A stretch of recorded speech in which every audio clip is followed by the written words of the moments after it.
నమస్తే. Galaxy Dental care centre ఈరోజు మణికొండలో మరో కొత్త బ్రాంచ్ అయితే ఓపెన్ చేస్తూ ఉన్నారు. సో దీనికి సంబంధించి మనతో పాటు మాట్లాడడానికి దీనికి సంబంధించిన ఎండి సుప్రజ గారు మనతో పాటు ఉన్నారు. అదేవిధంగా డాక్టర్ సుధాకర్ గారు కూడా ఉన్నారు. మేడం హాయ్ మేడం, ముందుగా కంగ్రాచులేషన్స్. సో ఎన్నో బ్రాంచ్ ఇది అసలు?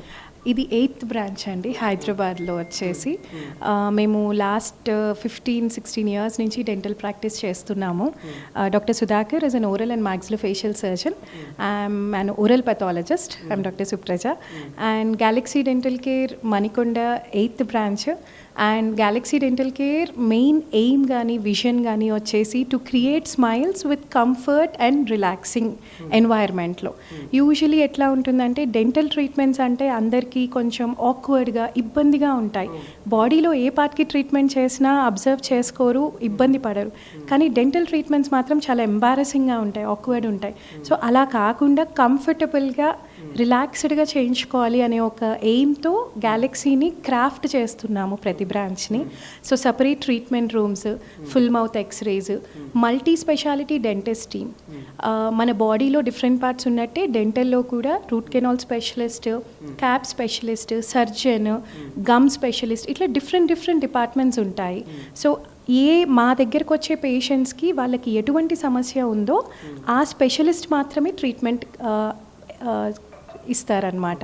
సో దానివల్ల ఏంటంటే మేము ఇంకా కొంచెం బాగా ప్రొవైడ్ చేయగలుగుతున్నాం ట్రీట్మెంట్స్ అనేది వాళ్ళకి. And the main aim and goal is to earn people's trust.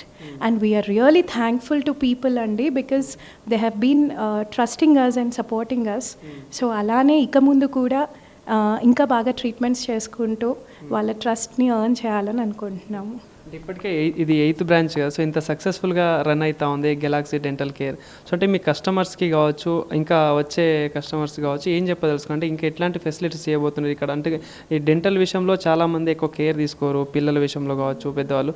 So వాళ్ళకి ఏమైనా సజెస్ట్ చేయగలుగుతారు దీనికి? డెఫినెట్గా అండి. డెంటల్ ఓరల్ క్యావిటీ కానీ టీత్ కానీ one of the most neglected part in the body అండి. మనం అందరం రియలైజ్ కూడా అవ్వము. పుట్టిన ఒక గంట నుంచి వాడడం మొదలెడతాము నోరుని, మన ఆఖరి నిమిషం వరకు కూడా నోరు వాడుతూనే ఉండాలి. అదే మనకి చెయ్యి విరిగితేనో లేకపోతే ఏదైనా బాడీలో ఏదైనా పార్ట్కి ఇబ్బంది వస్తే దానికి రెస్ట్ ఇచ్చి బ్యాండేజ్ వేసి రెస్ట్లో పెట్టగలుగుతాం. కానీ నోరు అట్లా కాదు. సో ఇప్పుడు మన మారిన లైఫ్ స్టైల్, మారిన డైటరీ కానీ వీటన్నిటి వల్ల ఏంటంటే డెంటల్ ఇష్యూస్ అనేవి చాలా కామన్ అయిపోయాయి. అండ్ డెంటల్ ఇష్యూస్ ఎలా ఉంటాయంటే అవి మొదలైనప్పుడు చిన్న ట్రీట్మెంట్స్తో అయిపోతాయి. ఆ చిన్న ట్రీట్మెంట్స్ వల్ల పేషెంట్కి సౌకర్యంగా ఉంటుంది, చాలా ఈజీగా సాల్వ్ అయిపోతుంది. కానీ అవి నెగ్లెక్ట్ చేసి లేట్ అయిపోతే ట్రీట్మెంట్స్ కాంప్లికేట్ అవుతాయి. సో మనకి ఆ డెంటల్ అవేర్నెస్ పెంచాలి, వాళ్ళకి కాంప్లికేట్ అవ్వకుండా సింపుల్ అప్పుడే మనం ట్రీట్మెంట్స్ ఇవ్వాలి అనేది కూడా మన గోల్ అన్నమాట. మీరు చెప్పండి సార్, ఏం చెప్తారంటే డెంటల్ కేర్ సెంటర్స్ అనేది నార్మల్గా మన హైదరాబాద్లో చాలా సెంటర్స్ ఉంటాయి. సో మరి ఎందుకు గెలాక్సీ డెంటల్ కేర్నే ప్రిఫర్ చేయాలి? ఏం ఫెసిలిటీస్ ఇస్తా ఉన్నారంటే ఏం చెప్తారు? మేము ఎక్కువ నమ్మింది ఫస్ట్ బ్రాంచ్ కొండాపూర్లో స్టార్ట్ చేసినప్పుడు ఒక మంచి ఉద్దేశంతో మంచి సర్వీస్ ఇవ్వాలని ఆలోచనతో స్టార్ట్ చేశాము. ఒకటే మా ఫార్ములా ఏంటంటే జెన్యూనిటీ అండ్ ట్రాన్స్పరెన్సీ. పేషెంట్ని చూసినప్పుడు పేషెంట్కి ఏముంది, ఏం ట్రీట్మెంట్ చేయాలి, ఎన్ని రోజుల్లో చేయాలి, ఏదైనా జెన్యూన్గా ట్రాన్స్పరెంట్గా మాకెంత తెలుసో పేషెంట్కి అంత తెలిసేటట్టు చెప్పి ట్రీట్మెంట్ స్టార్ట్ చేస్తాం. దానివల్ల ఏంటంటే ఆటోమేటిక్గా patient trust, next referral patients, వీళ్ళందరూ ఒక్కొక్కటి యాడ్ అయ్యి మేము ఇప్పుడు 8th బ్రాంచ్కి వచ్చాం. మేబీ దీన్ని ఇంకా ఇంప్రూవ్ చేసుకుంటూ ఇంకా బెటర్ చేయాలనే ఆలోచనతో డెంటల్ ట్రీట్మెంట్స్ నేను ఎప్పుడు నమ్మేది ఏంటంటే, ఇప్పుడు ఏఎంబీ మాల్ సినిమాకి వెళ్తాం, ఎంత హ్యాపీగా వెళ్తారు, పోయి రిలాక్స్ కూర్చొని సినిమా చూసి వస్తారు. డెంటల్ ట్రీట్మెంట్స్ కూడా అలానే రావాలి, అంత హ్యాపీగా రావాలి, అంత పెయిన్లెస్గా చేయించుకొని వెళ్ళాలి. దీనికోసం మేము ట్రై చేస్తున్నాం. మేబీ ఇంకా బెటర్ చేయడానికి ట్రై చేస్తాం. అంటే నిజంగా ఇందాక మేడం అన్నట్టు డెంటల్ అంటే ఈ మౌత్ విషయంలో చాలామంది నెగ్లెక్ట్ చేస్తూ ఉంటారు. అంటే హాస్పిటల్కి వెళ్ళాలన్నా చాలా భయపడుతూ ఉంటారు. వన్స్ అది ట్రీట్మెంట్ అయిందంటే ఆల్మోస్ట్ ఒక 10-15 డేస్ వరకు ఆ రెస్ట్ అనేది ఉండాల్సి వస్తుంది. సో మరి ఏం చెప్తారు అంటే కస్టమర్స్ కావచ్చు, అంటే ఈ పేషెంట్స్ ఎవరైతే ఉంటారో వాళ్ళకి ఈ వీటికి సంబంధించి ఏం చెప్పదలుచుకున్నారు?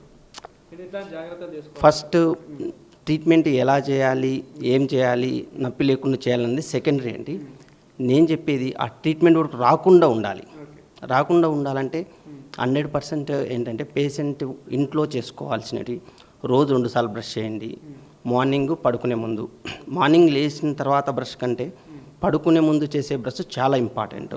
మనం సరిగా బ్రష్ చేయకుండా పడుకుంటే మార్నింగ్ నుంచి తిన్నవి ఇరుక్కున్నది నైట్ అంతా అవి బ్యాక్టీరియాస్ కానీ యాలిటోసిస్, నోట్ స్మెల్ రావడం కానీ దానివల్ల చాలా ప్రాబ్లమ్స్ వస్తాయి.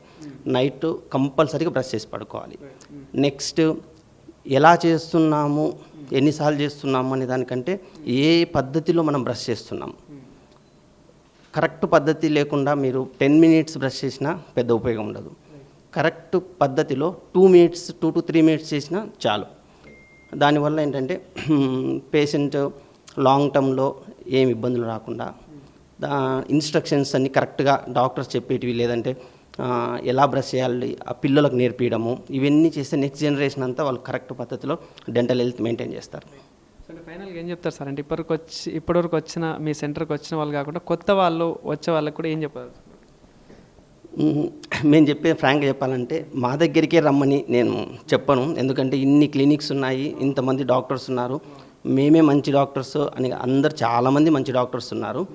కానీ వెళ్ళే ముందు మనకు ఏ స్పెషాలిటీకి వెళ్తున్నాం,